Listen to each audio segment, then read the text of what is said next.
नमस्कार दोस्तों, कैसे हैं आप लोग। आज शेयर मार्केट में बहुत बड़ी गिरावट देखने को मिली है और ये गिरावट लगातार पिछले 3 दिनों से हो रही थी, जिसमें आज फ्राइडे 6 सितंबर 2024 को गिरावट बड़ी हुई है। और इस बड़ी गिरावट से किसका नुकसान हुआ ये भी मैं आपको बताने वाला हूँ। जल्दी से चैनल को सब्सक्राइब कर लीजिए, लाइक कर लीजिए, बेल आइकन के बटन को भी प्रेस कर लीजिए। और इस वीडियो में हम बात करेंगे वोडाफोन आइडिया के स्टॉक के बारे में। पूरा एनालिसिस मैंने किया है, साथ के साथ काफ़ी लोगों ने लिखा था कि वोडाफोन आइडिया में आप पूरा प्रेडिक्शन साल का बताइए, तो मंथ वाइज भी मैं बताने वाला हूँ। 2 वीक्स के कैसे आने वाले समय में 2 वीक्स के उसके प्राइस देखने को मिलेंगे, तो वो भी मैं आपसे शेयर करूँगा। पहले हम शुरू कर लेते हैं शेयर मार्केट में किस तरीके की गिरावट हुई। तो इंडियन स्टॉक मार्केट जैसा आप देखते रहते होंगे, तो आज 6 सितंबर 2024 को लगातार तीसरे दिन भी गिरावट के साथ ही बंद हुआ है। बड़ी गिरावट देखेंगे तो सेंसेक्स में करीब करीब 1000 पॉइंट से भी ज़्यादा की गिरावट देखने को मिली। और निफ्टी की बात करें तो निफ्टी में भी अच्छी खासी गिरावट हुई है, करीब 24,850 के आसपास बंद हुआ है। और इसके चलते जो बहुत सारे इन्वेस्टर्स हैं, तो उन्होंने करीब करीब एक दिन के अंदर अगर आप आइडिया लगाएंगे तो 5 लाख नहीं, 5.25 लाख रुपये, 5.25 लाख करोड़ रुपए तक इन्वेस्टर्स के डूबे हैं आज। और इस पूरे हफ्ते में सेंसेक्स और निफ्टी करीब करीब 1.5% की गिरावट के साथ बंद हुए हैं। ये गिरावट क्यों हुई है इस पे भी मैं थोड़ा आपको बताने वाला हूं, जिससे आप भी सतर्क रह सकते हैं।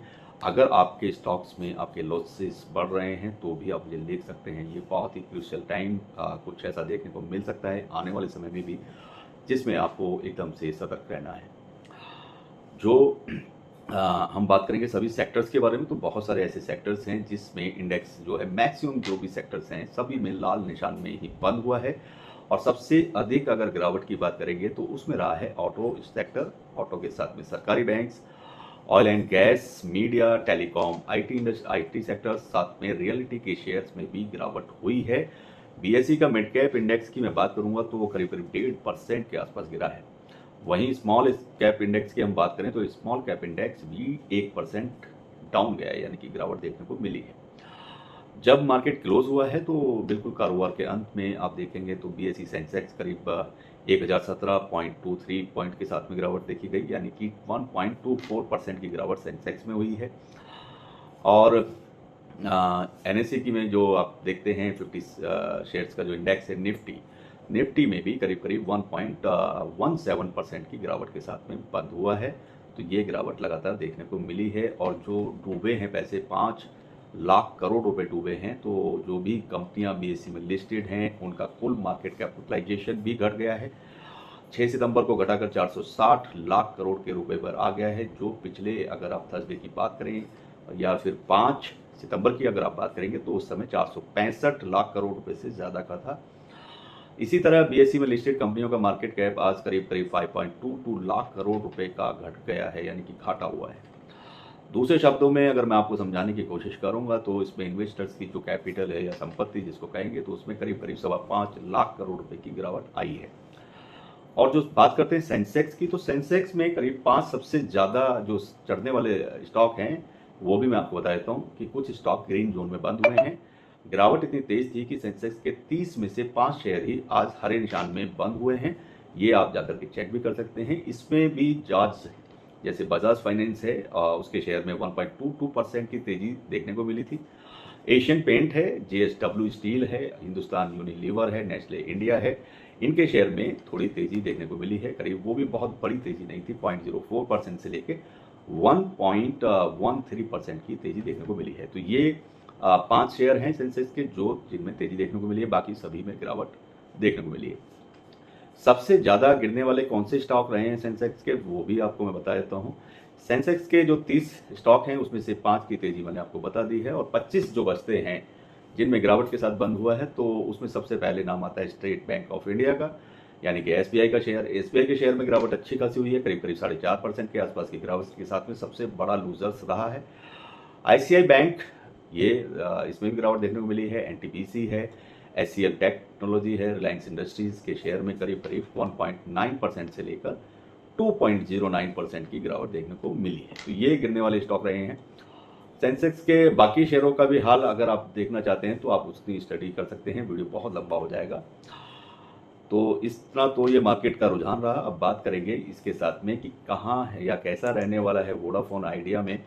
अगर आपके पास इसके कंपनी के स्टॉक्स हैं और आपके पोर्टफोलियो में वोडाफोन आइडिया का स्टॉक शामिल है तो आप देख रहे होंगे कि लगातार गिरावट इसमें भी देखने को मिल रही है। वोडाफोन आइडिया के शेयर में आज 6 सितंबर से अगर आप शुरू करेंगे तो जैसे ही मार्केट ओपन हुआ था तो उसमें करीब करीब होते होते 14% तक की गिरावट देखने को मिली है। और ये गिरावट किस लिए है ये भी आपको समझना होगा। ये फॉरेन इन्वेस्टमेंट जो होता है तो उसकी वजह से भी है। साथ के साथ वोडाफोन आइडिया का जो वैल्यूएशन निकल के आ रहा है उसकी एक रिपोर्ट आई है, तो उस रिपोर्ट के अकॉर्डिंग भी कुछ ऐसे ब्रोकरेज हाउस रहे हैं जिन्होंने इसके स्टॉक को बेचने की सलाह दी है।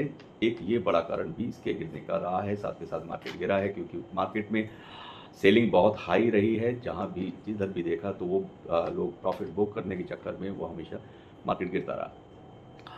वोडाफोन आइडिया के शेयर में 6 सितंबर से आपको मैं बता ही चुका हूं। तो इसमें जो अभी भी जो कुछ ऐसी एजेंसीज होती हैं जो बाइंग की रेटिंग देती हैं, तो फिलहाल कुछ एजेंसी ऐसी रही जिन्होंने वोडाफोन आइडिया के शेयर में सेल की रेटिंग दी है, यानी कि बेचने की सलाह दी है। तो ये भी एक बड़ा कारण है, तो जिसकी वजह से अगर कुछ इसमें गिरावट देखने को या आगे समय में देखने को मिलती है तो उसका ग्राफ कैसा रहने वाला है वो मैं आपसे शेयर करता हूँ।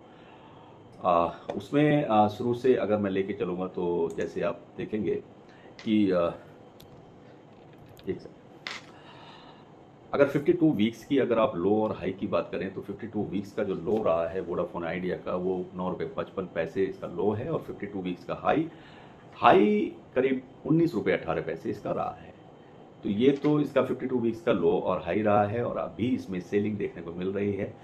लोग इससे निकल के जा रहे हैं क्योंकि इसमें सेल की रेटिंग आ गई है। अब आगे इसका फ्यूचर कैसे रहने वाला है, क्या आपको करना चाहिए, तो उस पर मैंने जो इसका प्रेडिक्शन बनाया है तो वो मैं आपसे शेयर करता हूँ। अभी कमिंग 2 वीक्स के अंदर ये स्टॉक कैसा रहने वाला है, तो सबसे पहले मैं बता दूँ कमिंग 2 वीक्स के अंदर इसके स्टॉक में अगर हाई साइड आप देखेंगे तो जो अपसाइड है तो अपसाइड बहुत ज़्यादा अगर आपको देखने को मिलेगा तो वो 13 रुपये या 14 रुपये के पास में आप इसको हाई साइड में देख सकते हैं। और जहाँ तक डाउन साइड की बात है तो डाउन साइड में आपको ये स्टॉक 11 रुपये के आसपास देखने को मिलने वाला है कमिंग 2 वीक्स के अंदर। पर डे ऐसा निकालना संभव अभी नहीं है, कम समय के अंदर मैंने ये सब बनाया है क्योंकि मार्केट में बहुत तेज़ी से गिरावट हो रही है, तो एक वो भी बहुत बड़ा रीज़न है।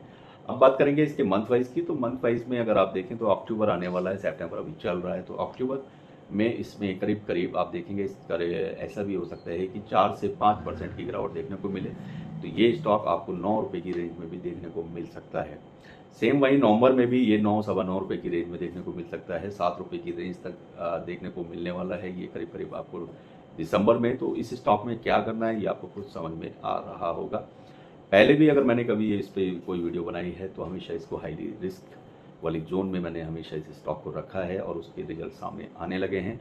अगर मैं ये कहूँ कि ये घट करके 2 या 2.5 या 3 रुपये रहने वाला है आने वाले जनवरी 2025 में या फरवरी में या मार्च 2025 में, तो ये कोई बहुत बड़ी बात नहीं रहेगी क्योंकि उसके पीछे और भी रीज़न हैं। जो ब्रोकरेज फर्म्स हैं, बहुत सारी ब्रोकरेज फर्म हैं जिन्होंने इसको सेल की रेटिंग दी है और उसमें सेल एक स्पेशल एक नेगेटिव टारगेट भी कुछ ब्रोकरेज फर्म ने शेयर किया है।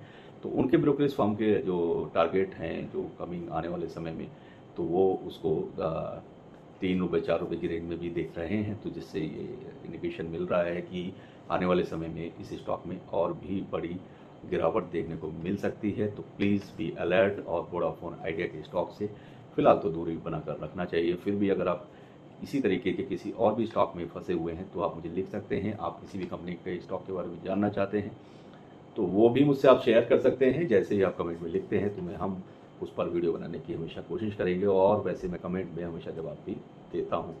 उम्मीद करता हूँ वीडियो आपको पसंद आएगी। चैनल को जरूर सब्सक्राइब करें, लाइक करें, बेल आइकन के बटन को प्रेस करें।